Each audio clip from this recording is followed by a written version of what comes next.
What's up, everybody? Pete Pardo here yet again with my pick number 21 of my favorite 31 hard rock and metal albums of the 70s countdown. We've been doing it each and every day here in July 2023. 31 days here in the month. We've together, because you guys are doing this along with me here each and every day, we picked out our 31 favorite heavy albums of the 70s. My only limitation on my list is that I will pick no more than 2 albums by any one band, so we can allow the maximum number of groups to play along in this particular thing we're doing here. And today we've got a good one, another great band, another American band.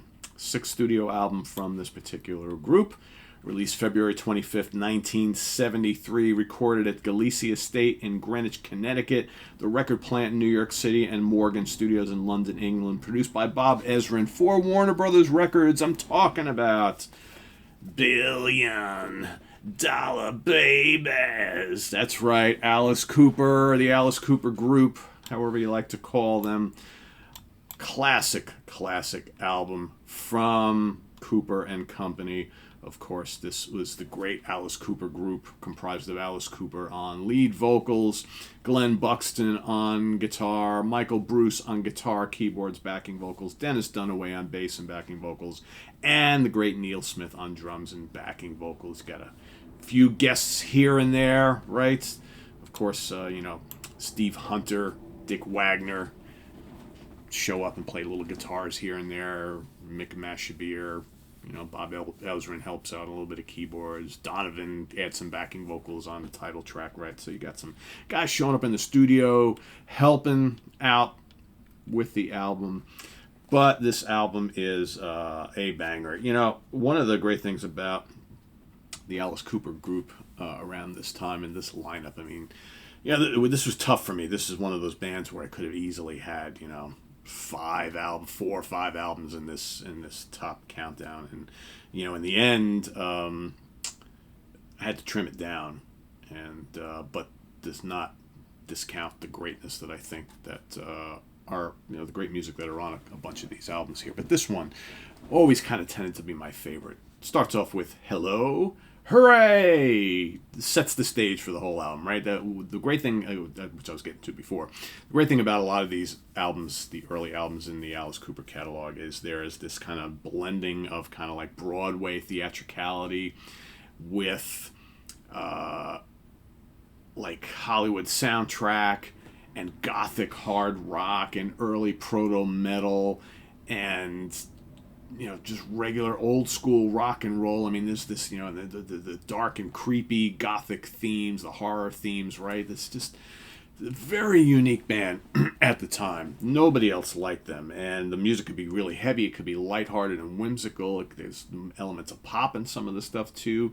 And some of it's just dark and just kind of gruesome. And, the lyrical content at times just excellent stuff. So Hello Hooray kicks things off. Let the show begin, right? Then, of course, you got Raped and Freezing.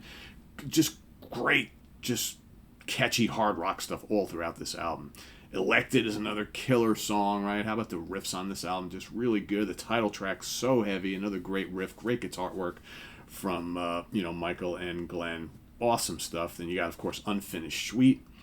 These songs are so memorable. So memorable. No More Mr. Nice Guy. Is that one of the greatest guitar licks in the history of hard rock? I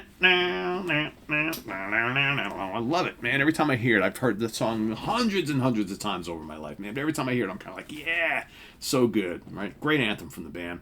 Generation Landslides, just terrific, dramatic. How about that melody? So good. Sick Things.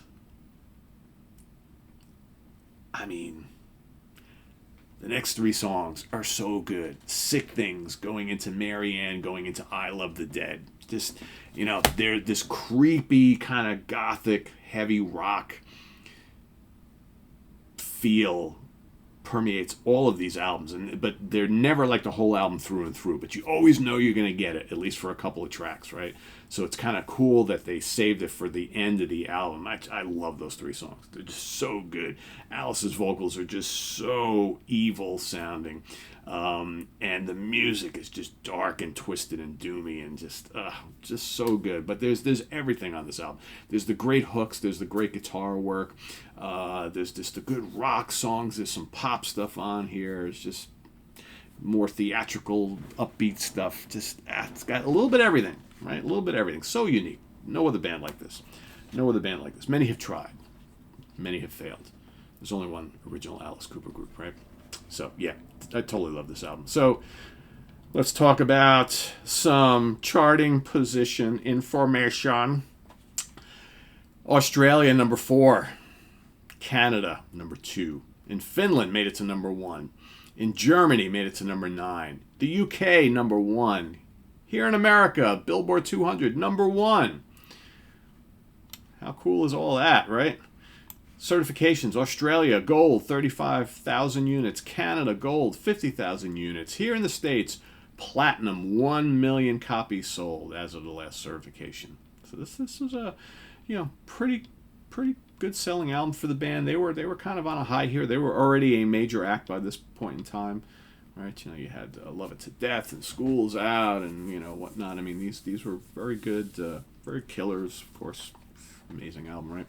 Very good sellers for the band, and they were a major touring attraction at the time. Had some stuff played on the radio. Of course, No More Mr. Nice Guy was a radio hit for them, and just awesome stuff. Awesome sauce, right? Yeah, here are the guys in the band.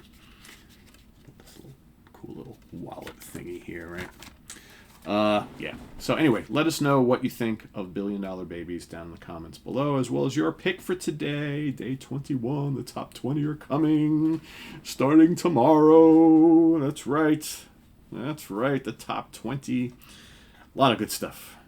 No, sorry, a lot of great stuff to come. Not that these aren't, but once you get to that top echelon of my list, those are to me, the absolutely indispensable albums, right?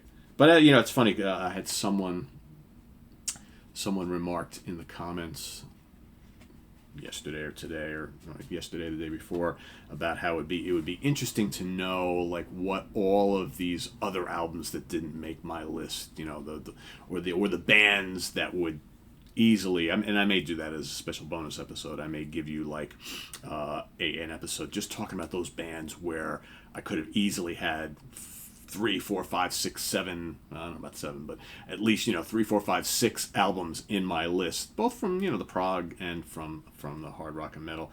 And maybe I do that after we do the rock list, right? So we get all 3 of them out of the way, and then I'll say, okay, here are the bands that would have had many usual suspects, and I just decided to limit it to either, 2 or in some cases 1. There's going to be some cases where I ultimately decided only to have 1 album from a particular band, but I could have had 3, I could have had 4, right? Because I didn't always say, okay, since I've limited to 2, I'm definitely going to put 2 in.